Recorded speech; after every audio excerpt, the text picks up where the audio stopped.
Ouais, ben, je suis à Paul 2.0. Salam alaikum wa rahmatullah wa barakatuh. Bonsoir à toutes et à tous, mes amis.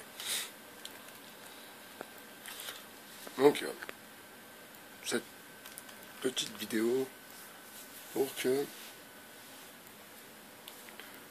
vous compreniez pourquoi aussi nous en sommes là. Alors, il y a un youtubeur qui a fait une vidéo sur lui, sur Mustapha El Atrassi. Alors, vraiment, on comprend pourquoi nos jeunes dérapent totalement, font n'importe quoi, ont des looks un peu bizarres, mélangent le banlieusard avec la bobostance, et ils se retrouvent dans des costumes vraiment ridicules. Alors, Mustapha El Atrassi pense qu'il est marrant, pense qu'il est drôle. Ma foi, il a le droit de le penser. Mais est-ce qu'il est drôle? Là, pour le coup, on ne peut pas dire qu'il est drôle. Vous comprenez? Donc, il y a vraiment un réel problème dans comment on leur vend, pour le coup, un comique, mais un comique qui n'est pas marrant, ou qui fait rire une classe bien particulière. C'est genre le rebeu qui fait rire. Vous voyez le genre? Donc on se retrouve avec des comédiens, des comiques plutôt, qui sont devenus des vrais guignols. Et même leur propre communauté se moque d'eux. Donc quelle honte à persister avec son humour à 2 balles. J'ai regardé un peu son spectacle, j'ai pas été loin pour comprendre un peu son humour. Son humour qui est vraiment claqué pour le coup. Et là aussi maintenant il y a un mec qui s'appelle Roman, je crois. Vous le voyez quand vous faites sur YouTube avant de voir une vidéo. Un mec qui s'appelle Roman, apparemment il est drôle, donc ils sont en train de le vendre comme un futur comique de la diversité, mais le mec n'est pas du tout drôle. Alors, vous avez la dernière fois parlé de quelque chose d'intéressant sur cette mode à porter des trucs serrés. Alors, pour que vous compreniez un peu le business, si la mode a décidé qu'aujourd'hui les gens mettent des trucs serrés, c'est parce que ça coûte moins d'argent. Donc, les comiques, les acteurs, les chanteurs aussi, beaucoup de chanteurs sont obligés de porter tel vêtement ou telle marque, ça fait partie de leur contrat.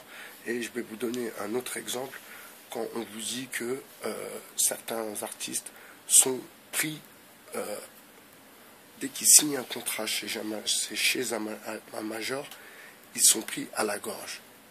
Comment vous expliquer que des gens comme Robert De Niro fassent une pub pour Kia, ou la dernière voiture là? Un mec comme Robert De Niro, vous pensez que c'est pour l'argent? C'est pas pour l'argent. Non, c'est qu'il n'a pas le choix. Donc beaucoup de ces artistes, de ces comédiens, de ces chanteurs, etc., vous l'avez vu dans la pub SFR avec Sébastien Loeb, Omar Sy, tout ça, tous ces gens-là, ils ont signé, et c'est ça qu'on parle de pacte avec le diable. Alors c'est pas avec le diable, mais il vend ses droits d'auteur, ses droits à l'image.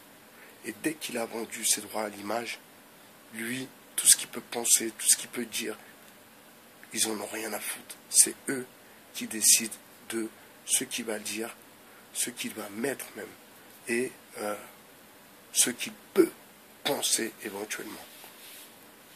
Donc quand vous voyez des acteurs faire des pubs pour des trucs bidons, eh ben, ne vous posez pas la question pourquoi il a accepté à faire la pub. C'est qu'il n'a pas le choix.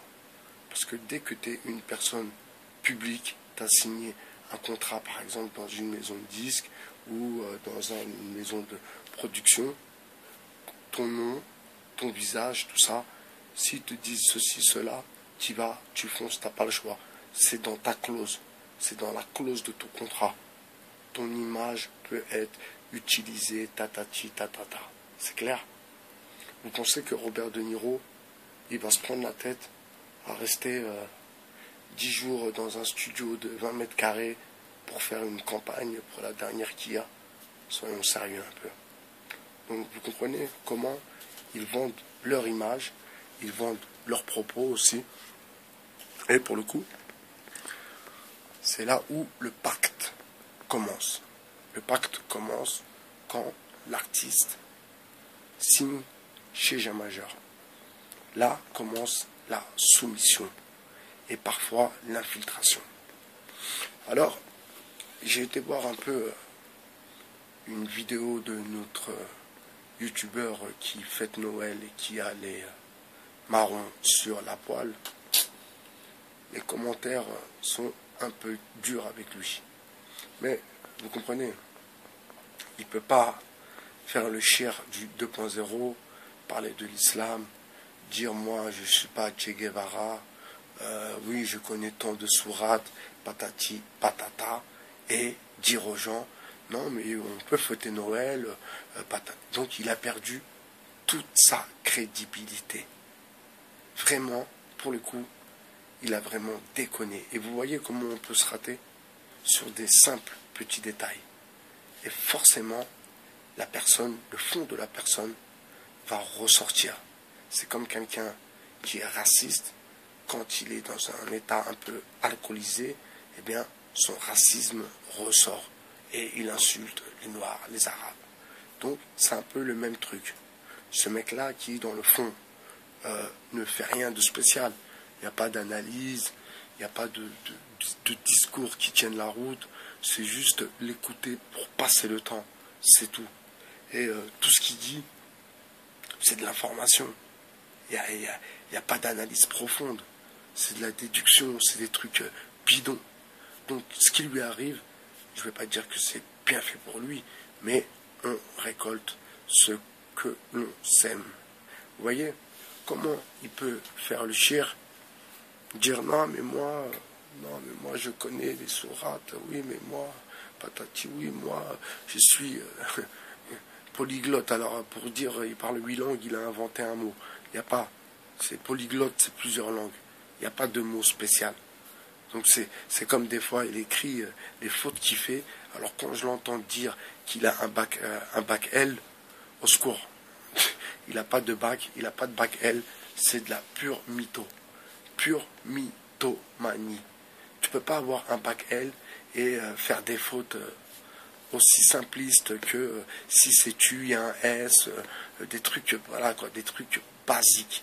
Donc, vous avez eu affaire à un gros mythomane qui se raconte une vie et, pour le coup, qui vient lui aussi du Maroc. C'est quand même drôle quand même.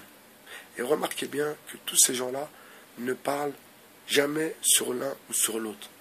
L'autre Père Noël, l'autre qui est avec les gilets jaunes, l'autre, ils ne parlent jamais l'un sur l'autre. Vous comprenez? C'est ça aussi qui est un peu étrange dans le délire. Et, par hasard, ils sont tous marocains.